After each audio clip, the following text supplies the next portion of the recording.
তাক ভর্তি করে সাজানো, মেঝেতে লাট মারা ও ছড়িয়ে ছিটিয়ে রাখা হাজার হাজার বই। এসব বইয়ের বহু সংখ্যক সৃজনশীল ও মননশীল। বইগুলোর কোনো কোনোটি প্রায় একদমই আনকোরা নতুন। কিছু কিছু বইয়ের বাধাই বেশ ভালো, কতগুলোর আবার কাভার পেজ উঠে গেছে। দীর্ঘদিন এখানে সেখানে পড়ে থাকায় কতগুলোর ওপরে ধুলোর পুরু স্তর জমেছে। ভালো করে মুছে নিলেই একদম ঝকঝকে তকতকে। কিছু বইয়ের অবস্থা আবার জরাজীর্ণ। সংগ্রহে আছে অনেক পুরাতন দুর্লভ সব ম্যাগাজিন। একাডেমিক বইগুলোর পাশাপাশি সাহিত্যের বইগুলো এখানে মাঝে মাঝে পাওয়া যায়, সেগুলো চোখে ভালো লাগে বা রাইটারের বই সেগুলো। হোমিওপ্যাথি কোর্সও প্র্যাকটিস করছি।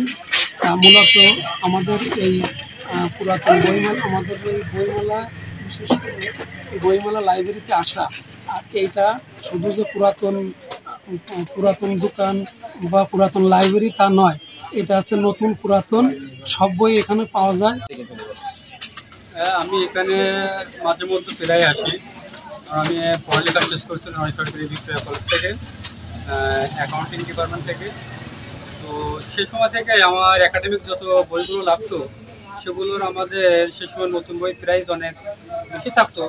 সেই হিসেবে আমরা পুরোনো লাইব্রেরি থেকে কিনলে বইগুলো অনেক কম দামে পাই।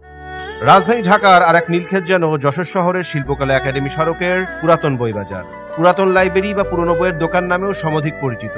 দোকানগুলো ঘুরে দেখা যায় প্রত্যেকটি তাকের এক একটি বিচিত্র ও বহুমুখী জ্ঞানের ভাণ্ডার ভর্তি। শত শত সহস্র বই শেলফ জুড়ে। পুরাতন বই পুস্তকের এসব ব্যবসায়ীদের সাথে আলাপচারিতায় জানা যায়, এখানকার এক সময়ের ব্যবসায় ছিল মূলত সৃজনশীল ও শিল্প সাহিত্য সহ বিভিন্ন বিষয়ে তাত্ত্বিক ও জ্ঞানমূলক বইয়ের বেচা বিক্রি। কিন্তু দিনকে দিন পাঠক ও জ্ঞান চর্চা কমে যাওয়ায় এখানকার ব্যবসায়ীরা গাইড বইয়ের ব্যবসায় ঝুঁকে পড়েছেন। তবে সেটির অবস্থাও এখন ভালো না। জানা গেছে 2 দশকেরও বেশি সময় ধরে বইয়ের এই বাজারটি জ্ঞান পিপাসু মানুষের চাহিদা মিটিয়ে আসছে। 2 ধরনের ক্রেতার সমাগম হয় এখানে। সুলভ দামে গাইড বইয়ের ক্রেতার পাশাপাশি শিল্প সাহিত্যের বিভিন্ন শাখার বইয়ের প্রচুর পরিমাণ পাঠক আসেন এখানে। কুষ্টিয়া লাইব্রেরির স্বত্বাধিকারী আরিফুল ইসলাম জানান, মোহাম্মদ লিটন হোসেন নামে টাঙ্গাইলের এক ব্যক্তি প্রথমে এখানে পুরাতন বই বিক্রির কারোবার শুরু করেন। শুরু হয় আপনার হচ্ছে টাঙ্গাইলের এক ব্যক্তি লিটন নামে ছিল।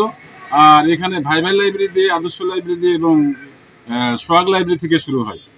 মফিজ বুক ডিপোর স্বত্বাধিকারী মফিজুল ইসলাম জানান, প্রথম দিকে এখানে যখন দোকান দিই তখন গল্প ও উপন্যাসের বইয়ের প্রচুর পরিমাণ চাহিদা ছিল, কিন্তু দিনকে দিন সেটি কমে যাচ্ছে।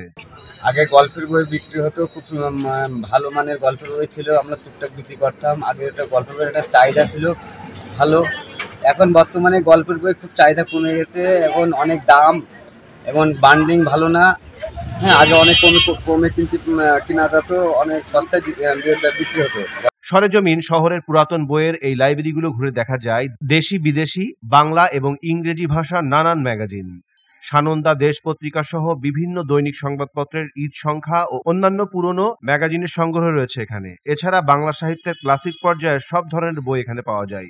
ঈশ্বরচন্দ্র বিদ্যাসাগর, বঙ্কিম, রবীন্দ্র, নজরুল, বিভূতিভূষণ, তারাশঙ্কর ও মানিক সহ সব বিখ্যাত লেখকের বই এখানে রয়েছে। এছাড়াও মার্কস, অ্যাঙ্গেলস, লেনিন, মাও সেতুং, লাকা, দেরিদা, মিশেল ফুকো, নোয়াম চমস্কি সহ আরো অন্যান্য অনেক দার্শনিকের বই এখানে কম দামে পাওয়া যায়।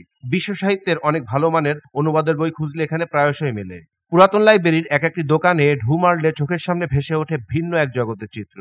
যশোর কোর্ট পেরিয়ে পশ্চিম মুখে পৌর পার্কের দিকে এগোলে পুরাতন এই বইয়ের বাজার। প্রতিটি দোকানে পরিপাটি করে সাজানো সব পুরনো বই। এসব দোকানে পাওয়া যায় বাংলা সাহিত্য, বিশ্ব সাহিত্য, গবেষণা, প্রবন্ধ সহ বাংলা ও ইংরেজি ভাষার হাজার হাজার বই।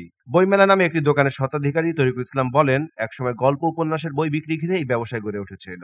এখানে আমাদের আসলে সব ধরনের বই পাওয়া যায়। আমাদের এখানে বর্তমানে পুরাতন লাইব্রেরি হিসেবে অনেক আগের থেকে এখানে চালু। আমি 2009 সাল থেকে এখানে ব্যবসা শুরু করেছি, আজকে প্রায় 15-16 বছর।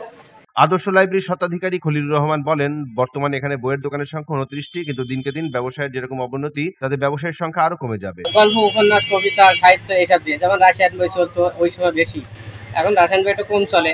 তারপরে ওই সময় ছেলেপেলে যে পরিমাণ বই পুস্তক পড়তো এবং গল্পের বই বেশি পড়তো, তারা এমন দিন আমরা শাটার খোলে বা দোকান খোলে একটা গল্পের বই দিয়ে আমরা শুরু করতাম, একটা উপন্যাস, একটা সাহিত্য দিয়ে শুরু করতাম। এখন ছেলেপেলে তো ভোট দেওয়া আসেই না। সততা বুক হাউসের স্বত্বাধিকারী শমীন হোসেন বলেন, বই পুরনো হয় না জ্ঞান। যারা সমঝদার তারা এখান থেকে জ্ঞানের বহুমুখী শাখার বই কিনে নিয়ে যান। সালমান হাসান রাজীব ও এসএসসিএম এর তথ্যচিত্রে ডেস্ক রিপোর্ট।